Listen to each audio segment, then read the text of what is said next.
Hello, good morning.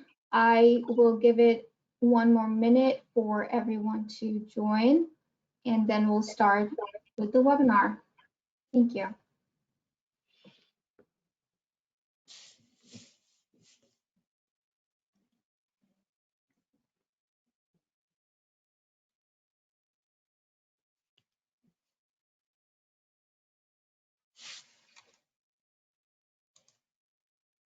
While we wait, we can go through the some housekeeping rules.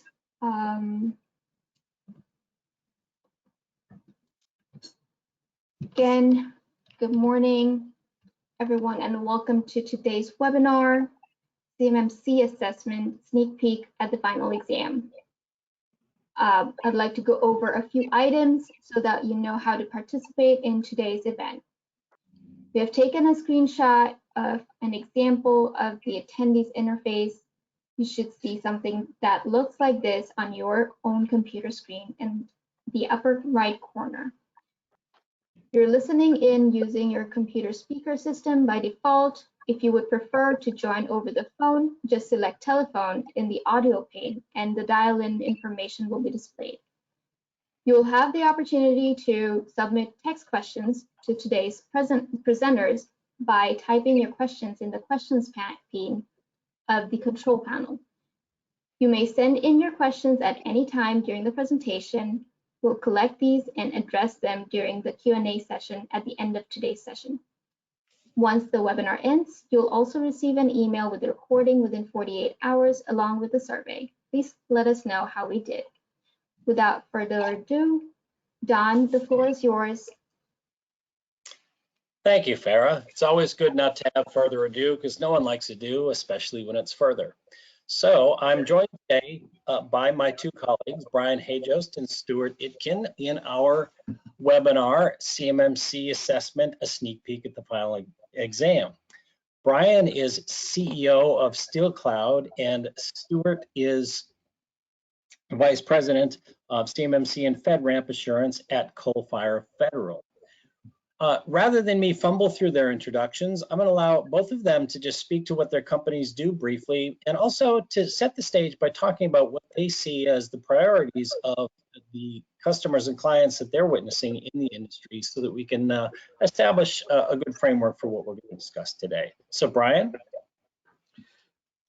Thank you, Don. Again, I'm Brian Hajost. I'm the president and CEO of SteelCloud. SteelCloud's a little unique in that we deal with CMMC kind of on two levels. We're a government contractor, so we will go through our own assessment process. We'll be CMMC level 1. We don't handle CUI today, but we're also a tools vendor that helps on the substantial part of the the IT requirements to become CMMC compliant, especially in levels 3 and higher.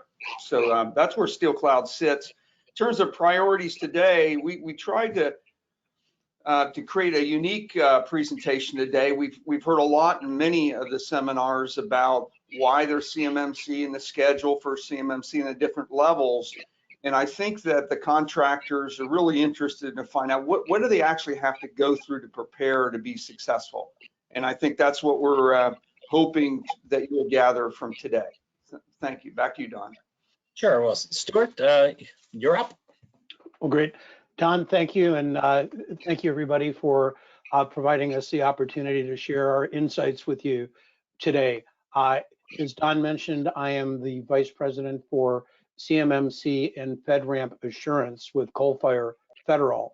Coal-Fire is a cloud security and cybersecurity services.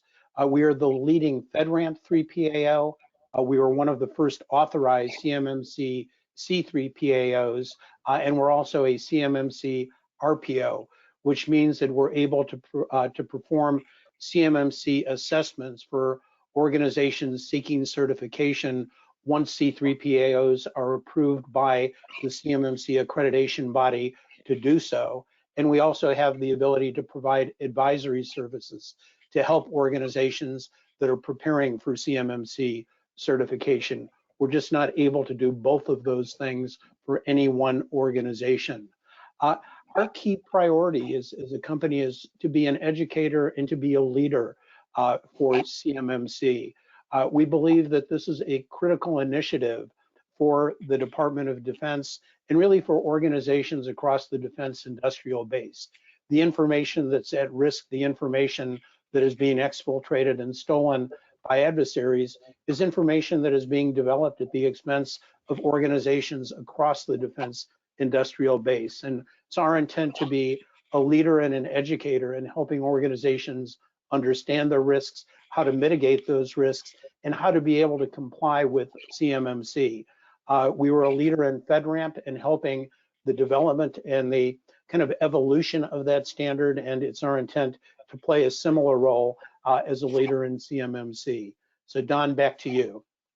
Thank you, Stuart. So I'm today's moderator, and my company, DLT, accelerates public sector growth for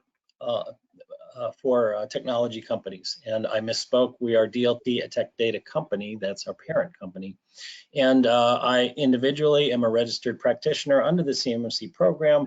But my goal here really is to draw out thoughts and insights from Brian and Stuart today. But I'll chime in now and again as we go along. So we are talking today about a compliance effort. I agree that I think it's a long overdue and well inspired effort, but keep in mind that we are doing a sneak peek at the final exam, so we're going to give you a pop quiz for which you did not have a sneak peek, but fear not, there are no wrong answers to this one. Farah, can you bring up the first poll question? We're going to ask the audience where you stand on your compliance mandates today. And you get to pick from 4 levels of pain. From painless, you've got plenty of Novocaine, to paper cut, toothache, or excruciating pain, worst pain possible. So go ahead. Oh, and we're seeing the horse race here. Let's see, 13% are saying no pain. Good. Of course, I hope that doesn't mean no pain, no gain, right? And let's see, 48% are at the paper cut, moderate, 38% are saying severe pain, and 4% of you are just ready to run from the room screaming. Okay, so we'll give that a few more seconds. Okay.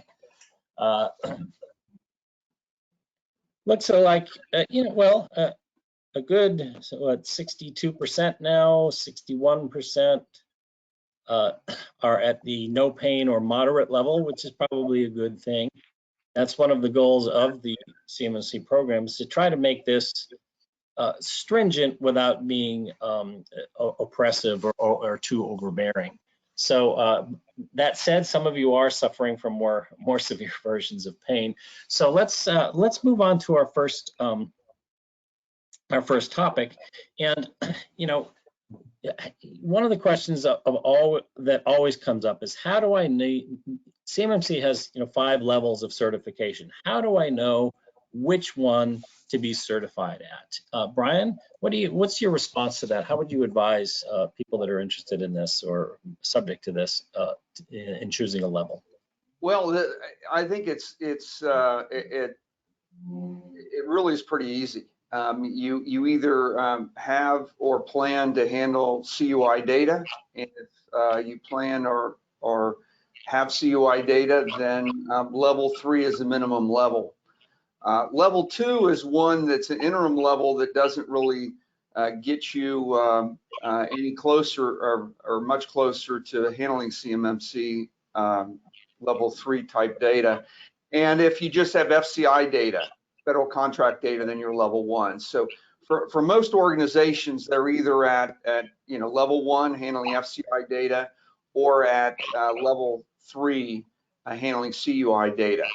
But the other factor that comes in is especially if you're a subcontractor, what is your prime telling you? Because your prime probably knows whether you're going to be handling CUI data, and so they will identify whether you're only on the FCI part of the contract or they expect you to be CUI. So I think beyond what the individual contractor believes, they need to really, if they're a sub, pay attention to their primes.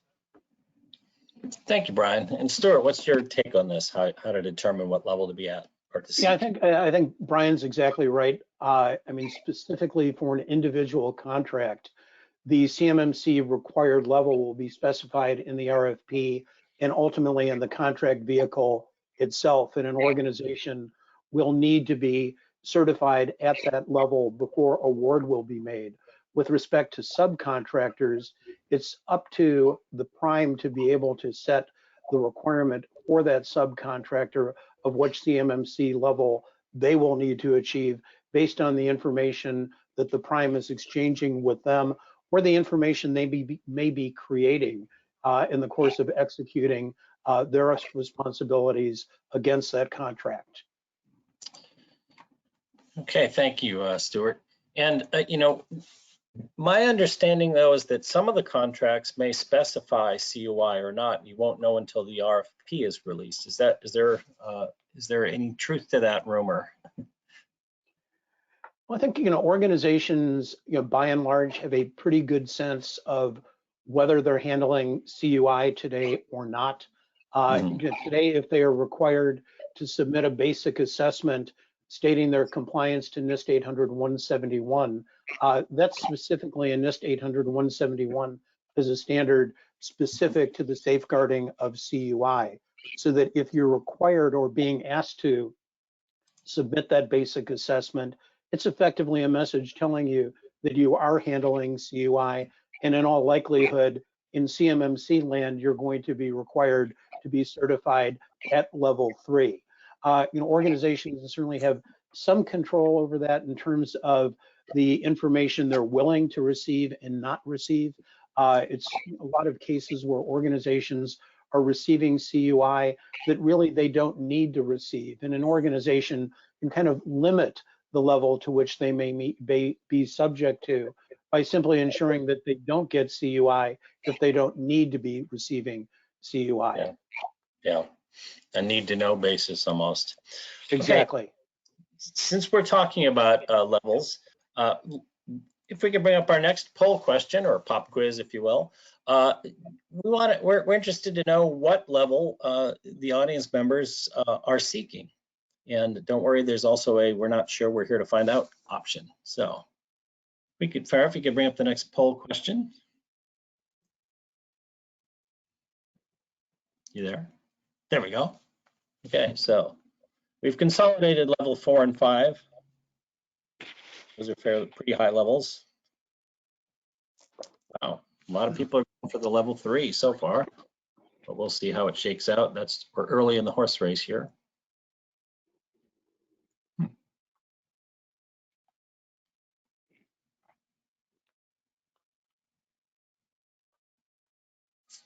Wow, it's almost all level 3, which makes sense if you are going to be handling or anticipate handling CUI.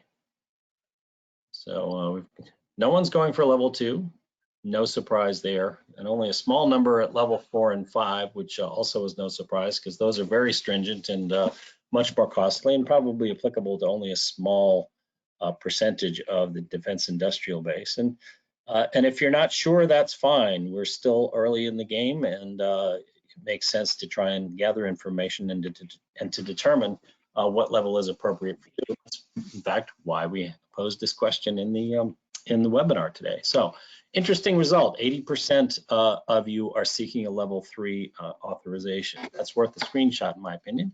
So, our next question for our panelists: what does an organization need to do to pass the assessment to become CMMC certified? And you know, since most of our audience is seeking a level 3, we might want to take that into consideration as we answer the question. So I've been going with Brian first. I'm going to give Stuart a first crack at it. Stuart. Okay, great. Thanks, Don. Well, yeah, I think the important thing that people need to recognize about CMMC is that it's a 100% conforming standard. There's 130 practices at level 3. Every single one of them has some number of sub-requirements, and every one of those sub-requirements needs to be satisfied. Again, it's 100% conforming standard. It is very exacting, and failing any one of those items effectively means that you failed to satisfy the requirements to achieve certification.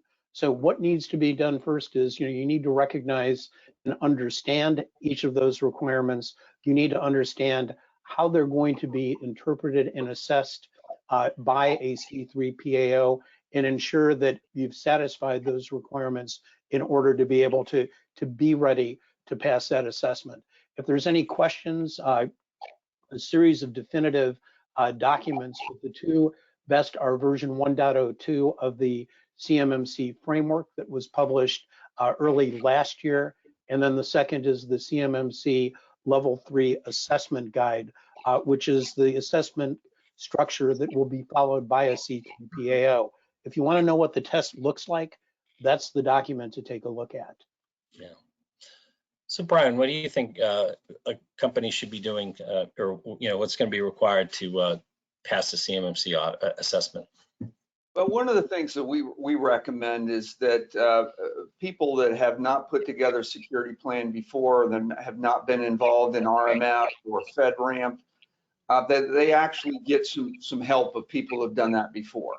It's very hard to learn it on your own and get yourself up to speed. I mean, Steel Cloud, we've been involved in government compliance for 12 years, but we're hiring consultants to help us go through this process. So that's one thing I would say. The other thing, we see a fairly big split of people that are coming from this from a commercial standpoint, as opposed to folks that have been involved in government compliance, either RMF or FedRAMP. And we just see a little more seriousness of the kind of what Stuart had said of how comprehensive it is and exacting it is from the people that have been through this before. So again, I think anyone who's not done this before, I would look to get help, and I think that's available through this CMMC AB's marketplace. Yeah, and I think both of you made the point, especially Stuart, that this is an all or nothing thing. I remember I used to do a ton of RMF assessments. I've written and read more system security plans than I care to mention. And one of the things that would always happen is the POAMs, the Plan of Action and Milestones, which were basically, oh, we didn't pass this, but we'll get to it. And my frustration was, a lot of times no one ever got to it. No one ever fixed the problem. They knew it was there, but they didn't fix it. It reached a point where we used to joke that POAM stood for procrastination of any matter, not plan of action and milestone. So I think it's a good thing. It does make it tougher to pass the test, but I think ultimately for the nation and the supply chain and the security stature of the country and the defense industrial base, I think it's a good thing, even though it's maybe not the best news in the world for getting through your test. So given that, how will, Brian, how do you think the assessments are going to be conducted? And can you talk a little bit more about what the actual test, so to speak, or the assessment is going to look like? Well, I'm going to leave that up to Stuart, but I'll make a comment before I turn it over to him, because his organization is an actual tester and we're not. Okay. The one thing, Don, you mentioned a system security plan, and one of the things in the town hall last night they mentioned is a review of the security plan. If the plan is not acceptable, you don't take the next step to the audit. So I think a couple of things for folks who have not done this before is focus on that security plan. Make sure it actually maps to your maturity processes. It's not just a document that's written that you're trying to maybe someday get to, because that's what they're going to assess you to after they've accepted that plan. So that's with that, Stuart's organization does the detail on the leading up to and then the assessment. So I'll turn the mic over to him. Okay. But I think your point, Brian, is spot on. And I think if there is a message that has come from the AB as guidance, it is say what you're going to do and then do what you've said. And so documentation such as the SSP or your system security plan needs to say exactly what it is you're going to do. And the policies that support the SSP need to be consistent with the SSP, and the procedures that are developed to execute the policies need to be consistent with both. And an assessor is going to check and make sure that consistency is there, and they're going to make sure that through the audit that you understand those things. And so what is the test going to look like? Well, first, as I said, you already have the test. You've got the CMMC Level 3 assessment guide. It's about 380 pages, but it will tell you what process and what an assessor is going to look for. And for each one of those requirements, for each individual practice that the assessor has the opportunity to either interview, examine, or test, and they will do 2 of those 3 things for every single control. And they want to make sure that there is consistency. They want to make sure there is maturity, that you actually know the things that you have written down, that you're actually doing those things. So for example, with respect to incident response, it's IR 3.099, there's a requirement to have an incident response plan, but there's also a requirement to demonstrate that you know that response plan and you've executed it. And one of the pieces of evidence that will be asked for is documentation that you've performed a tabletop exercise of that incident response plan to demonstrate that you've known it. With respect to other control requirements, such as you need to implement a session timeout. If somebody walks away from their desktop, the desktop after some portion of time needs to either go to a screensaver or to black out. So that's the requirement. The assessor is going to come and say, do you have a session timeout implemented? And if so, what is it? And so that's the interview. And the response should be, yes, we have. We've implemented it through group policy, and the timeout is in 15 minutes. And the next thing they may say is, great, show me where in your policy it states that. And they're going to look and want you to show them that, in fact, you have a policy that states this will be satisfied by implementing a 15-minute session timeout. And the last thing they may do is test and say, finally, okay, let's start a session, and we'll wait 15 minutes and wait to verify that, in fact, in 15 minutes, that session is going to time out. So again, every single control, every requirement under that control is subject to examination by an assessor. The documentation needs to be consistent, and more important, you may be subject to either needing to explain it, to show where it's documented, or to actually show how it works within your system. But 2 other points that I think could be important is, one, there is the opportunity to have a readiness review performed by a C3PAO. And this is simply a session where they're not telling you whether you're good or bad.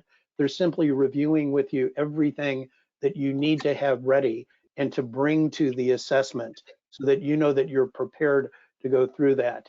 And finally, for an organization that wants to be absolutely sure and wants to take a practice test, so to speak, there's the opportunity to have a C3PAO perform a mock assessment, to actually go through the assessment that they would go through otherwise, but simply not report that score to the CMMC accreditation body. Why would you want to do that? Small items, you have a 90-day remediation window for a Delta test. Big items, if they can't be fixed within that window, you'll want to be able to have the opportunity to identify them earlier before going through an actual assessment. Thank you, Stuart. And I'd like to underscore that those 3 test methodology or 3 assessment methodologies: interview, examine, and test. When I used to manage teams that did this kind of work, of course, I would frequently interview people who would claim to have done this work, and yet did not know that those were the 3 assessment methodologies. I mean, I hire those people, but I was shocked at how many people would walk through the door, claim they knew all about this, and didn't know what I regard as sort of the table stakes of this process. So be prepared if you're getting ready for the exam, as we're analogizing here, for the interview, examine, and test. They're going to talk to people, they're going to look at documentation, and they're going to actually test You know, if you say that it does something and your documentation says that it does something, but they test it and it doesn't do something, that ain't gonna fly. So but be prepared for all three of those. You know, have people ready that know the systems, have documentation ready that matches what you actually do, and make sure that what it says you're gonna do actually gets done. So, another big question, of course, is, you know, when does my organization need to be certified? What's the schedule here? You know, how do we assess that, or how do we plan for that? So Brian, I'm going to put you on the hot seat again.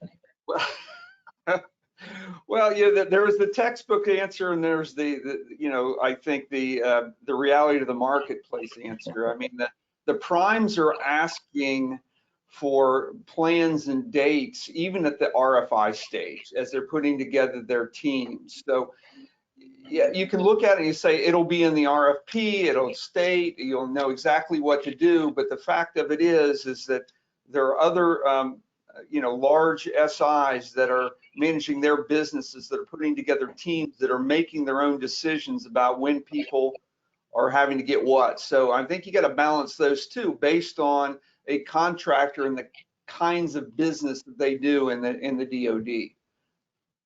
Yeah, I think, Brian, you're absolutely right. They're large primes, you know, are looking at this from a risk management standpoint, and anything they can do to reduce the risk they're taking on is important. So urging their suppliers to become CMMC certified ahead of award, even, you know, perhaps even earlier than that, becomes important. But the other mechanism that we've seen that's been interesting is individual organizations that have said, we actually want to be first. We want to be in line to get a CMMC assessment to be certified at level 3, because we think it will give us a competitive advantage. And so that when we're competing for business, either as a prime or competing to be a sub, that we represent less risk to either the government or less risk to that prime contractor by actually having been proactive in getting CMMC certified ahead of time. Yeah. So I know that at DLT, you know, our sort of balancing act that we're doing with this is, on the one hand, the sooner the better.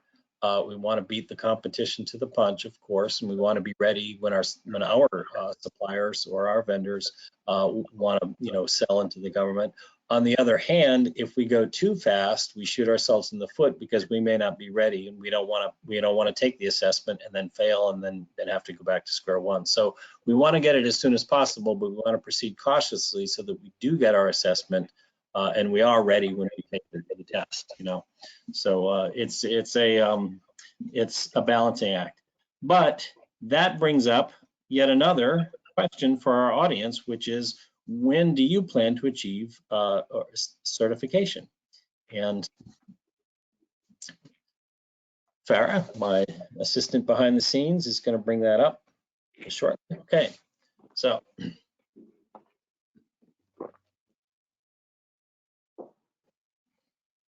how are we doing here? This always reminds me of a horse race. All right, FY 22 is in the lead by more than a nose.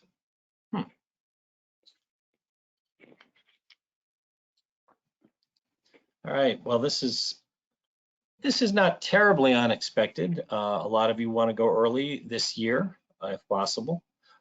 Most organizations seem to be planning for FY 22. No one's looking at 23, which is interesting. But a few of you are looking at FY 24 or later. So most people want to get it in a reasonable time period. Some people want to get going early, and a few of you are just going to take your time and see what happens. There are good reasons for nearly all of those approaches. I think it's kind of interesting that absolutely no one's going for 23, though. I wonder what's behind that. So, all right, it looks, we got 2 out of 3 people have voted. So, all right, so the results are more or less in.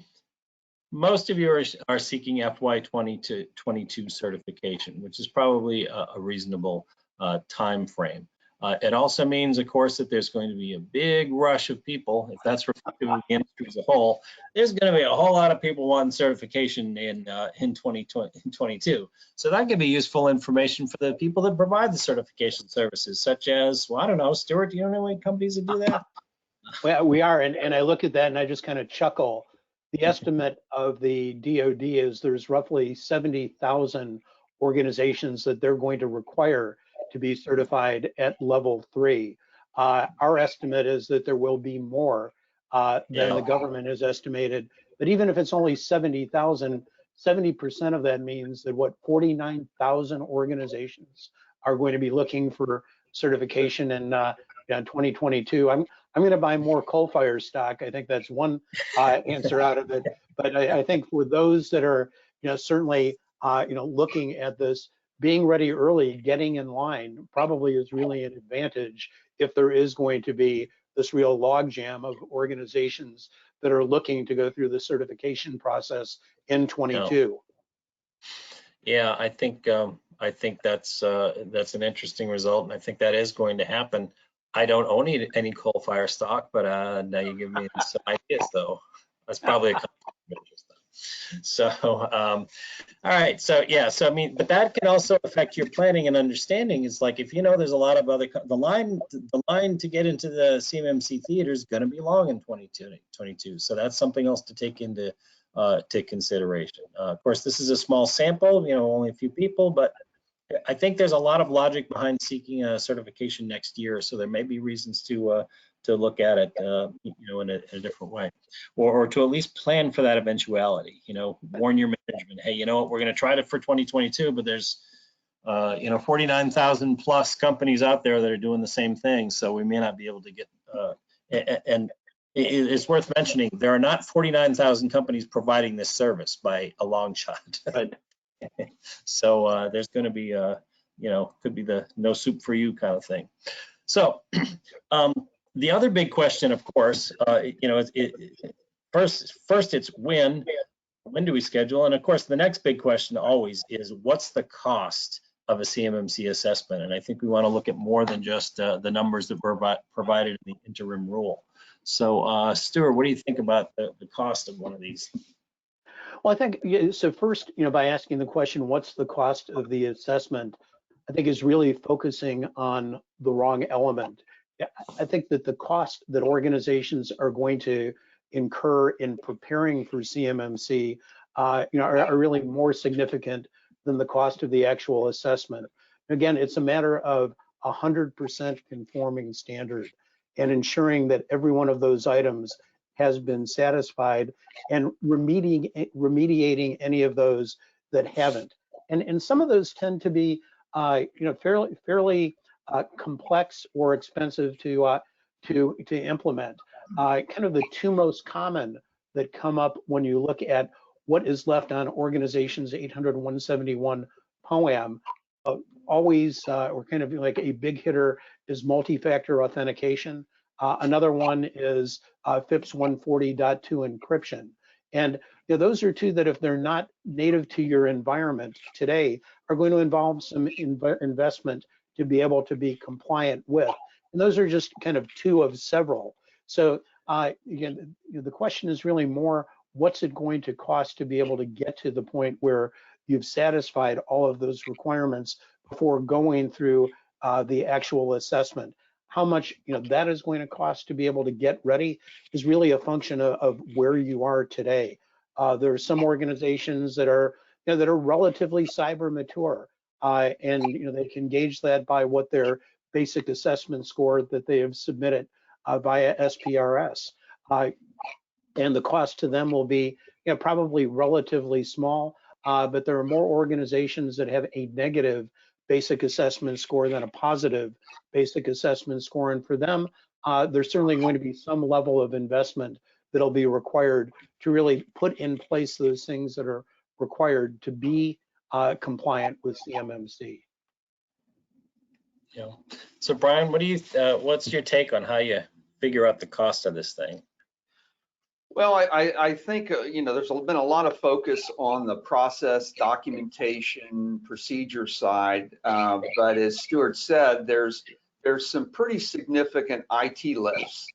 Two-factor authentication is one, encryption of data at rest is one, and then system configuration is another one. So if you look at, what does it take for someone to get their FedRAMP? It's not the same, but it's a close cousin, or to go through RMF and you look at those costs, there's a significant amount of IT expense along with the process expense. So I can tell you an organization as small as Steel Cloud will be, many tens of thousands of dollars to go through the whole process between the IT side, the consulting side to get ready, and then the least of all of our expenses is the actual assessment. That is by far the least of all the expenses we will have. Yeah, I mean, our DLT, my company, our own journey is clearly that way, and this it speaks to the efficacy of starting early. Even if you don't get your assessment early, at least figure out what you're going to need to do so you can start budgeting and planning your money. I pushed for this very early on at DLT, and it turns out that we did have to implement some technologies. I don't want to tip our hand in what we did that cost a lot more money than was expected. My analogy is this. Someone asks you, how much does it cost to take a trip across the country in your car? Well, you add up the gas, you add up the meals, and you add up the hotels. That's the cost, right? No, you had to buy the car, and that's Right. a lot more expensive. And you also had to make sure that the car was in good repair before you left, so you don't break down somewhere. So that the gas, meals, and hotel are really the tip of the iceberg. So the assessment is kind of like the gas, meals, and hotel. Yeah, that's there, but you really got to make sure that what you're assessing or what you're driving is going to work right, and that can take some time and expense. So nothing else, figure out what you're going to do or what you're going to need. I'm sorry, Stu. And I was going to say, I think a good step, for somebody saying, well, where can I start? If you've completed a basic assessment and you have POAM items, start by really addressing the POAM items. That'll at least give you a running start on the things that you're going to need to do for CMMC, because CMMC essentially incorporates those 110 controls from NIST 800-171 and then adds 20 in addition to it. Yeah. So Stuart, how does an organization actually carry out some of this? What are some of the things they actually need to do to prepare for an assessment? Well, I think there's a real journey to get ready. And it starts with understanding what is the CUI that your organization handles and where within your organization does that exist? You said that there is an expense associated with building a compliant environment. And it certainly becomes a smaller problem if you can contain that CUI to only that parts of your organization, or those parts of your organization, be the IT systems, be those within the company who actually handle CUI. So usually, the first step is truly understanding where your CUI is, and is there a way of really constricting or tightening the boundary, in which that is the system boundary, the HR boundary. So now you know what is going to be assessed or what's in scope. And after you've determined how to minimize it, the process is generally going through a gap assessment, but the gap assessment needs to be, again, against the controls as they are going to be interpreted and as they are going to be assessed by a C3PAO. That's the answer that you want to be able to have for each of those.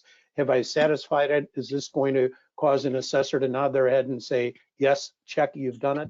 Or is an assessor going to say, that there is an exception here that needs to be addressed? And once you've gone through that process of completing a gap assessment, it becomes a matter of developing a remediation strategy or a plan for how you're going to address those exceptions. And again, that becomes a matter of what those exceptions are in terms of how you address them, and finally going through and performing the remediation.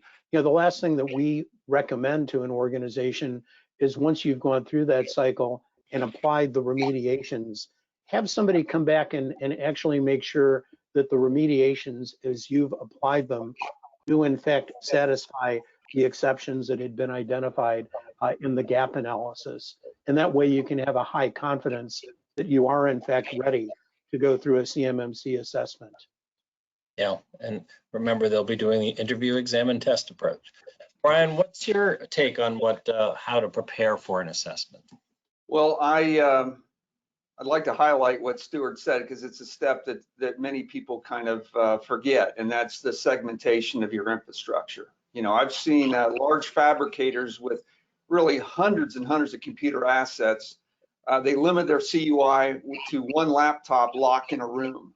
So that was their infrastructure. So the first thing is to determine where their stuff is. The other thing is that, you know, work on the big IT projects in parallel with everything else. So we talked about two-factor authentication. You know, you got to do it. We talked about encryption at data rest. You know, you have to do it. At your system configurations, you have to do that. The other thing is look at, you know, key kind of IT service areas. So like if you're off using a SaaS solution, are they FedRAMP high? Are they going to satisfy, or do you need to move to something else? Is your email system, you know, do you have to move it from Office 365 to something more secure? So, you know, I would look at those big kind of IT gotchas in parallel with everything else, because those take time and are best, you know, best done, you know, with a long runway as opposed to last minute. And there are some other creative solutions. Again, it's a different problem for every company to solve. But you know, a company that may have primarily commercial business in working on one or two government contracts as a subcontractor, an alternative may simply to be to work with your contractor and to say, let me operate within your environment rather than bringing CUI into my environment. You know, give me network access to your project within your collaboration platform rather than my needing to bring this into to my environment. So there are potentially creative ways and strategies to be able to get there that may be easier, maybe less expensive for an organization. Yeah, and net effective for this, of course, is to get companies that handle this information to actually do so securely, which is really the ultimate goal, right, of the whole program. So we're going to now turn the tables again and ask the audience, you know, where are you? You know, we're talking about preparing for the assessment. Where are you in your journey, of attaining CMMC assessment or CMMC certification? So there we go. Your questions are on the, wow. Okay. Oh, sorry. I'm looking at the wrong numbers.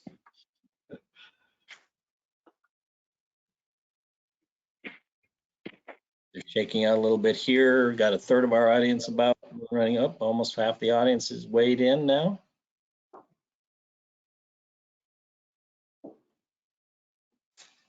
Okay, we're almost there.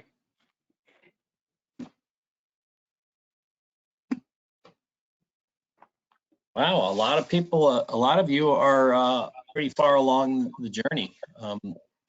You know, 56% right now are showing that you've addressed all of your gaps and that you're really ready to rock and roll. Or 54% now, the number just changed a little bit. So this is good. You know, some of you are just getting started, which is still fine. I mean, it's still pretty early in this whole CMMC thing, although it is picking up steam and it hasn't really lost momentum despite the pandemic. And a lot of you have at least done a gap assessment or know where your CUI is stored, which is a key element. And looks like a big hefty number of you have addressed or are addressing all of your gaps. So this is a good thing. I think we're almost done with the poll here. About 2 out of 3. I think that's probably not going to change terribly a whole lot. So I think that's an interesting result. A lot of you are pretty far along the journey, but if you're just getting started looking for assistance, that's fine too. So we're going to allow some time at the end here to take some questions. We do have a few questions that came in prior already, but just very quickly, Brian, are there companies or tools that can help you in your assessment?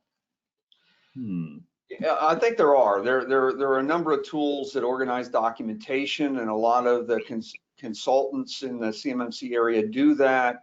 There are tools that allow you to determine and set all of your configurations on laptops, servers, on network gear. So automation of configurations is a big issue. And then you have the pure technologies for storage of data at rest, which could be a service or it could be a technology. And then two-factor authentication is a big one. I think any business should have two-factor, no matter whether they're CMMC or not. It's just basic cyber hygiene to have those things in place on important computer systems. So yeah, there's a lot of tools available, and certainly Steel Cloud helps in that area. Sure.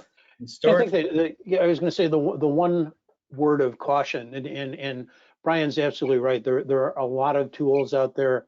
There are a lot of good tools out there, and there's also a lot of advisory services firms, that are there to be able to provide support. But nobody is really providing a good housekeeping seal of approval to say one truly is representative of the CMMC standard as it's going to be assessed and interpreted. And I think it's the only word of caution. And Don, I think you shared this with us yesterday, that there was a webinar that somebody was promoting about how an organization got CMMC certified, and it went on to say, and the things you need to do to reach level 4. Well, one, nobody yet has been CMMC level 3 certified. Nobody, or level 4 hasn't been specified at this point. You just need to make sure that the tool that you choose, you need to make sure the advisory services firm that you choose to work with, truly does have the knowledge and the qualifications to be able to provide the support that you need. Again, a lot of good ones that are out there. Most of them, I would say, are reputable and good, but not all of them are. Yeah, and I think that's an important point to really grill your advisory company on what they can truly do for you. Because like I said, I used to interview people that said they had done all this work that couldn't tell me what an interview, exam, and test was. Be buyer beware. Right, exactly. Yeah, so we're gonna we have one more topic that we'd like to discuss, but I don't want to shortchange the audience in terms of the questions. So feel free if you're out there to submit questions in the question box. We do have a couple that came in prior to the session, so I'm gonna just quickly read those out. They're a little bit well, let me just read the question. What are the reasonable I think we may have covered this kind of already, but I don't want the questioner to feel ignored. What are the reasonable standards to comply with level 3 for infrastructure configuration, and which is the best? A little not clear about which is the best means, but I think what they're getting at is what do I need to do to be level 3 compliant? And I think we've answered that already, but any additional thoughts would be welcome, I'm sure. Stuart? I think there's a big level of confusion there, because when you look at configuration standards and you look at CMMC, you won't see anything specified. And right. CMMC references 800-171. If you look there, you won't see anything specified. Right. But they point to 800-128 and 870 that do have the specifications. So these are areas like configure systems to employ the principle of least functionality. That is a big, broad term. There may be 1,000 settings that need to be set to qualify for that. Or enforce security settings. What is the security setting, and what are examples of those? Yeah. And then prevent the use of non-essential functions. Okay. All of that are today are in the DoD are specified, well, not in the DoD, across the federal government, are specified in 2 recipes. CIS and SIGs specify all of those things at a detailed level. I don't think anyone could say that one is better than the other, because CMMC is a DoD program. A lot of the contractors that we've dealt with have tended to go to the STIG controls as opposed to CIS controls, but I don't think you can say one is better than the other. Yeah. No, the next question is, when will the first certifications begin to actually happen? What are the details of the final rule versus the interim rule? So I'm going to do a jump ball on that. Whoever wants to weigh in on that first, you win. I'll give it to Stuart. Since he's I was going to say there was a. Remind me not to put you in my basketball team, Brian. All right. Here, take it. It's yours. I think the CMMC accreditation body had a town hall last night, and I think everybody has been trying to understand their pipeline to be able to get certified assessors through the process of being trained and certified, getting C3PAOs through the process of being vetted, and then going through the process of their achieving their own CMMC Level 3 certification. The guidance that they provided last night, and probably the best guidance I can provide, is that they expect to see C3PAOs approved and beginning to provide assessments by the end of June. It'll be a limited number starting in June, but they showed how there is kind of a pipeline of C3PAOs and certified assessors that will start to roll out into the summer. Hopefully they need to do that quickly if there's 49,000 organizations looking to go through the process in 2022. Yeah, so I mean, in general, for questions of that nature, I think it's a good idea to weigh in on the monthly town hall meetings that the accreditation board does hold.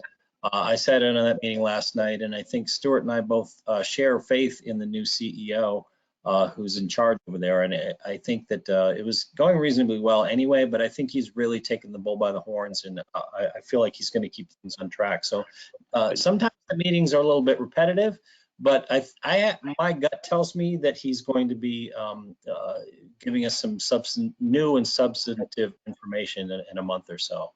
He's done a good job. So here's a question. Since Brian dodged the last question, here's the one that here's one that's more appropriate for you. Does SteelCloud check for and remediate patches and IAVAs, or just STIGs? Today we just do STIGs. STIGs are, if you look at vulnerabilities, they really need to be put on two different paths. Patches come every day, 0 days, every day there's something new. The STIGs are something you can plan for. STIGs come out every quarter. You can remediate your systems quickly and get them into compliance and keep them in compliance. So, anyone looking at vulnerabilities in general, and I've talked to Gartner about setting these on two different schedules.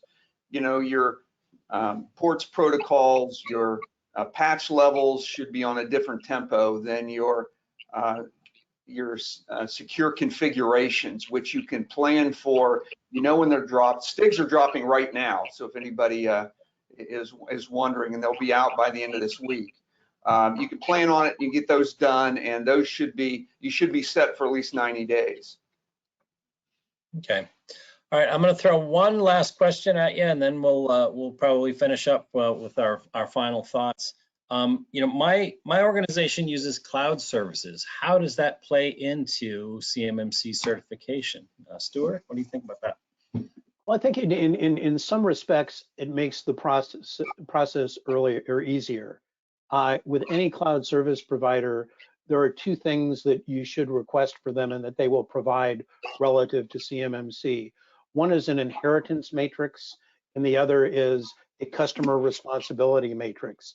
And effectively, what they will be able to tell you with respect to every one of those controls, whether you inherit that control from them. For example, physical security, you have a lock on the door for somebody not to be able to get into your server room.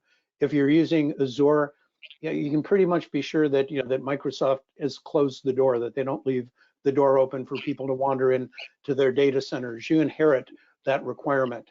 Other requirements are partially inherited, meaning that there are some things that you need to do in addition, and some require a customer responsibility, meaning that that Microsoft will enable you to inherit two-factor authentication, but the customer responsibility is selecting it when you configure GCC High, for example. So, for people who are using cloud services, the key is really to make sure that you get that the inheritance matrix, the customer responsibility matrix, and then that fits into your SSP in terms of how you've addressed those particular security controls. Yeah, and that concept of inheritance of controls should be familiar to people that have been involved with the whole RMF process as well. Yep. So Brian, what do you think about cloud services? Well, I think one is the question as you read it, I wasn't quite sure exactly what the questioner was asking, because when I look at cloud, you have two types of services. You have SaaS solutions like Office 365, where you have no control of it. You're relying on them to do everything, and they're either, whether they're FedRAMP or not, they're either going to meet the requirement of being able to store CUI data or they're not. The other is you're using cloud services as your normal data processing operations, and whether it's Azure or whether it's AWS or another cloud provider, they probably all can get you to almost classified environment, but someone has to do the cloud formation. So even though that they have the tools to get there, as Stuart said, you have to take the tools that they provide that would be required to be compliant, and you have to employ them. So you can't have a cloud formation with no firewalls, right? So there are things that you have to employ. So those are the two types of, I think, cloud arrangements. One, any of the major cloud providers has the tools to get you there. You have to employ them just like you're standing up your own data center. And the more the hairier solution is the SaaS solution. You have to make sure that they are qualified at a level that will allow you to store CUI data in their facility. Right. So if it's IaaS, you have a lot more on your shoulders than if it's a SaaS and PaaS is somewhere in the middle. Yep. So, all right. So we're running close to our time, so we'll just do the lightning round now. Any final advice to our audience, or a summation of what we talked about? Stuart, I'll let you go. I think the advice is pretty simple. One, start now. This is going to take time. It's going to take planning. And if you're truly looking at going through the process of certification in fiscal year 22, you really do need to be starting now. Second, have realistic expectations. Not only is it going to take time, it's going to take money. There's an investment to be made. And I think if there's a last one, it's embrace the whole kind of concept that started with CMMC. It's not a compliance standard. It's a maturity model. Think about this from the standpoint of risk. Think about this from the standpoint of security. Don't think about it from the standpoint of just being able to check a whole bunch of boxes to being able to get to the point of an assessment.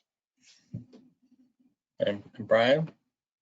Let me take the question from a business manager standpoint. One, I think that inventory your staff resources and determine in what areas you need help, and don't be stingy on getting help, because not doing it is a real issue, is going to become a real issue. The other is what Stuart had just mentioned, is the whole maturity issue is something that people think in points of time. They don't think in maturity. They don't think that, when I put together my documentation, I'm gonna have to show how I'm gonna be able to do this for 3 years, which would be my next audit. What's the budget? Who's the personnel? That whole maturity issue, I think, has not been addressed or focused on the level it needs to. And I'd say from a business manager standpoint, really understand that maturity aspect of CMMC, and don't relegate it to something that's not as important as it is. Okay. We have 1 minute left, but there's one last question, and I see that just popped in, or at least just came to my attention. Just want to see if we can get to that one real quick. Lots of contracts have the DFARS clause checked, but don't do a good job of identifying the actual CUI. Well, the question says level 3 to be safe, even though 99% is level 1. I think what they're saying is, should you get level 3 just to make sure? Stuart, you're doing the assessment stuff, so I'll ask you. Well, I mean, again, it's a cybersecurity maturity model that just for the benefit of an organization, whether they have CUI or not, it's certainly going to limit the risk to their business and the risk that they represent to suppliers, those they do business with. So achieving that level of cyber maturity in any case is a good thing. To the point of the question raised, the government does really a pretty poor job of labeling CUI. They're still in the process of defining and providing scoping standards for what CUI is and how it should be classified. NARA is kind of the definitive source today. They have the responsibility for it. But again, look at the definition of CUI and the one guidance that DoD has provided. It's the organization itself who has the responsibility for deciding whether something is CUI or not CUI. Okay. All right. Well, let's finish up. We are just exactly at 2 o'clock. So I want to thank you both for your panel, and I want to thank the people behind the scenes working the poll questions, et cetera, for their help as well. And I hope this was informative for everybody. I know it was informative for me, especially the poll questions. It's always good to hear back from the audience rather than to sit up there here like a talking head and just spew out information which I already knew, but to get input back from the audience in the form of questions and poll questions, poll responses. So thank you very much to everyone, panelists and audience alike. Great. Thank you. Thank you, Don.